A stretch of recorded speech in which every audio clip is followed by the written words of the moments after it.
Hello friends, welcome to study with smartness. दोस्तों, I hope कि आप सभी स्वस्थ होंगे। तो दोस्तों, आज हम पढ़ने जा रहे हैं दिल्ली सल्तनत का आखिरी वंश जो कि है लोधी वंश। दोस्तों, इसके पहले हमने दिल्ली सल्तनत के जो चारों वंश थे उनके बारे में डिटेल से पढ़ा। और दोस्तों, यदि अभी तक आपने उन वीडियोज़ को नहीं देखा है तो प्लीज़ पहले जाकर उन वीडियोज़ को देखिए, जिससे क्या होगा कि आपके जो एक सीक्वेंस बनता है ना, तो उससे क्या होता है, कॉन्सेप्ट क्लियर होते हैं। ठीक है, आप यदि कोई भी चीज़ को सीक्वेंस से पढ़ेंगे तो आपके कॉन्सेप्ट क्लियर रहेंगे। ठीक है, इसलिए मैं आपको बोल रहा हूँ कि पहले उन वीडियोज़ को देखिए, उसके बाद लोधी वंश को पढ़िएगा। ठीक है, तो चलिए दोस्तों, यदि आपने उन वीडियोज़ को देख लिया है तो अच्छी बात है। अब आगे देखते हैं लोधी वंश के। दोस्तों, लोधी वंश जो कि दिल्ली सल्तनत का आखिरी वंश था। दिल्ली सल्तनत में कुल 5 वंश हुए हैं। 4 वंश के वंश के बारे में अपन पढ़ चुके हैं और यह है 5वां वंश। ठीक है, इसकी स्थापना की थी दोस्तों बहलोल लोधी ने। अब बहलोल लोधी कौन था? दोस्तों, बहलोल लोधी सैयद वंश के टाइम पर सरहिंद का गवर्नर था।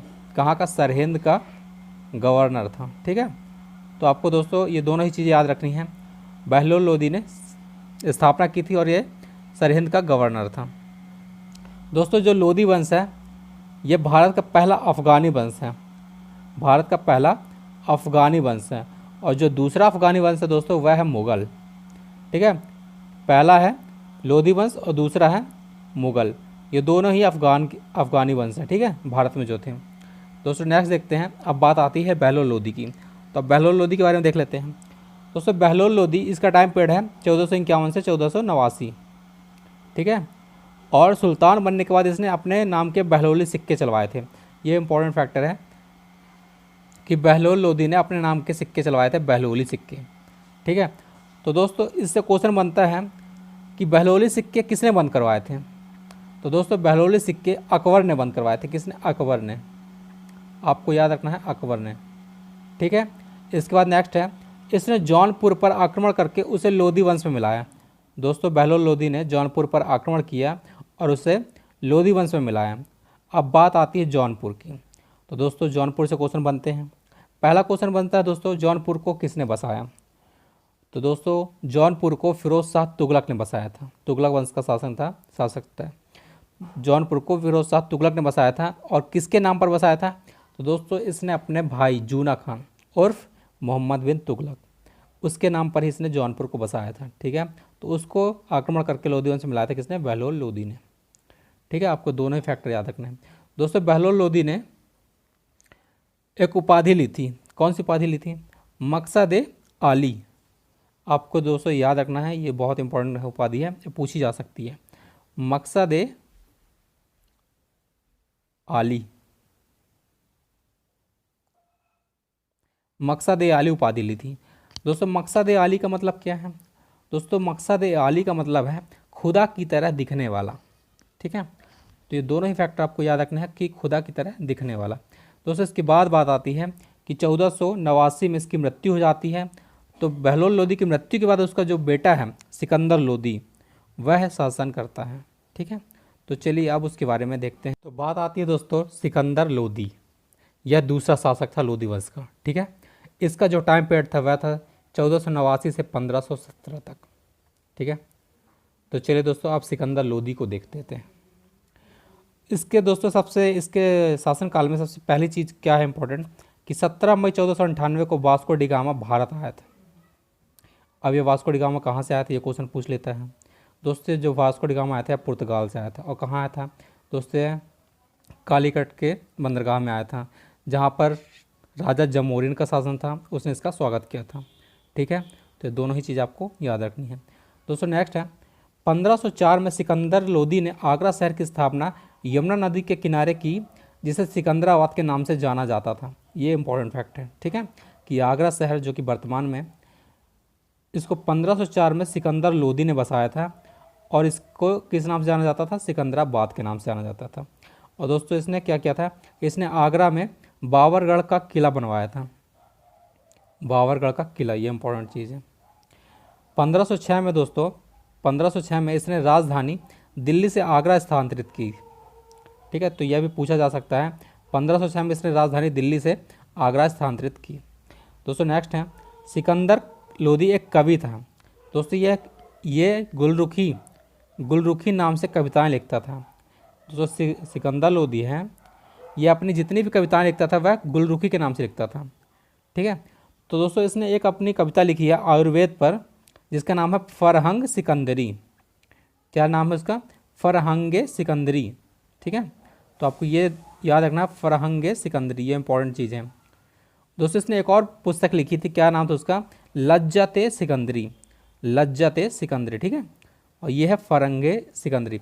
दोस्तों यह है आयुर्वेद से संबंधित, और जो लज्जते सिकंदरी थी वह संगीत से संबंधित थी। और दोस्तों आपको बता दूं, ये जो दोनों पुस्तकें थी ये फारसी भाषा में थी।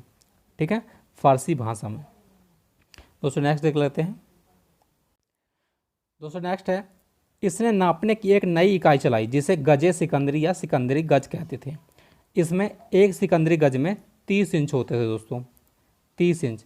दोस्तों यदि आपसे पूछा जाता है कि गजे सिकंदरी किसने चलवाया था, तो सिकंदर लोदी ने चलवाया था। दोस्तों ये नापने की इकाई, एक गजे सिकंदरी पूछी जाती है और दूसरी पूछी जाती है क्या? सन की डंडी। तो दोस्तों जो सन की डंडी चलाई थी वह चलाई थी शेरशाह सूरी ने। ठीक है, तो आपको दोनों ही याद रखनी है, गजे सिकंदरी चलाई थी सिकंदर लोदी ने, और जो सन की डंडी चलाई थी वो चलाई थी शेरशाह सूरी ने। ठीक है, तो चलिए नेक्स्ट देख लेते हैं दोस्तों। इसने भी कुतुब मीनार की मरम्मत करवाई थी। दोस्तों इसके बारे में आपको बता चुका हूँ। कुतुब मीनार में 4 शासकों का नाम जुड़ा है। पहला शासक आता है उसमें कुतुबुद्दीन ऐबक, जिसने उसकी नींव रखी थी। ठीक है, दूसरा आता है दोस्तों कुतुबुद्दीन ऐबक का दामाद इल्तुतमिश, जिसने उस कार्य को पूरा करवाया था, और उसने सिर्फ 4 मंजिल तक बनवाया था। दोस्तों नेक्स्ट आता है फिरोज शाह तुगलक, जिसने कुतुब मीनार की मरम्मत करवाई थी और उस पर 5वीं मंजिल को भी ऐड किया था। ठीक है, और दोस्तों लास्ट नाम आता है सिकंदर लोदी का, जिसने उसकी मरम्मत करवाई थी। तो आई होप कि चारों चीज़ें, चारों नाम आपको याद रहेंगे। ठीक है दोस्तों, 1517 में इसकी मृत्यु हो जाती है बहुत एक लंबी बीमारी के कारण। ठीक है, तो आपको याद रखना है। और इसके बाद इसका जो पुत्र होता है इब्राहिम लोदी, वह शासक बनता है और वही आखिरी सुल्तान कहलाता है दोस्तों। ठीक है, तो आपको याद रखना है आखिरी सुल्तान और पहला सुल्तान, इसके बारे में आपको पूछा जाता है। आप कमेंट करके बताइएगा कि पहला सुल्तान किसको बोला जाता है और आखिरी सुल्तान तो इब्राहिम लोदी है। दोस्तों मैंने आपको ये वीडियोस में बता चुका हूँ कि पहला सुल्तान किसको बोला जाता है। यदि आपको याद है तो कमेंट करके बताइएगा। ठीक है, चलिए नेक्स्ट देख लेते हैं। तो दोस्तों बात आती है इब्राहिम लोदी की। इसका टाइम पीरियड है 1517 से 1526 तक। ठीक है, यह अंतिम सुल्तान कहलाता है दोस्तों। ठीक है दोस्तों, 1517 में इसने खतौली का युद्ध लड़ा था। खतौली का युद्ध, इसमें किसने लड़ा था? इब्राहिम लोदी और राणा सांगा के बीच हुआ था, जिसमें दोस्तों राणा सांगा ने इब्राहिम लोदी को पराजित कर दिया था।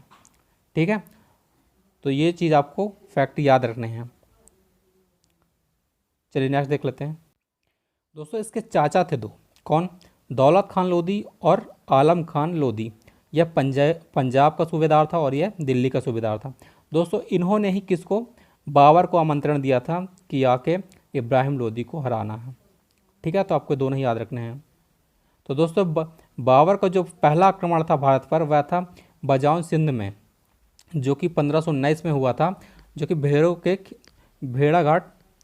भेड़ागढ़ किले में हुआ था। ठीक है, भेड़ागढ़ किले में। तो दोस्तों आपको इसके बारे में बता दें कि जो इसका आक्रमण हुआ था वह पहला आक्रमण यूसुफ जई जनजाति के खिलाफ लड़ा था इसने। किसने? बाबर ने, और उस पर जीत हासिल की थी। ठीक है, सिंध के बाजौर क्षेत्र में। ठीक है, तो आपको ये दोनों ही चीज़ याद रखनी है दोस्तों। उसके बाद बात आती है 1520 और 1521 तक 3 अटैक किए सिंध और कश्मीर पर। किसने? बाबर ने। ठीक है, 1520 से 21 तक 3 आक्रमण किए दोस्तों। उसके बाद 21 अप्रैल 1526 में पानीपत का प्रथम युद्ध लड़ा गया। किसके और किसके बीच? बाबर और इब्राहिम लोदी के बीच दोस्तों, जिसमें ये बाबर की विजय होती है और यह पानीपत हरियाणा में है।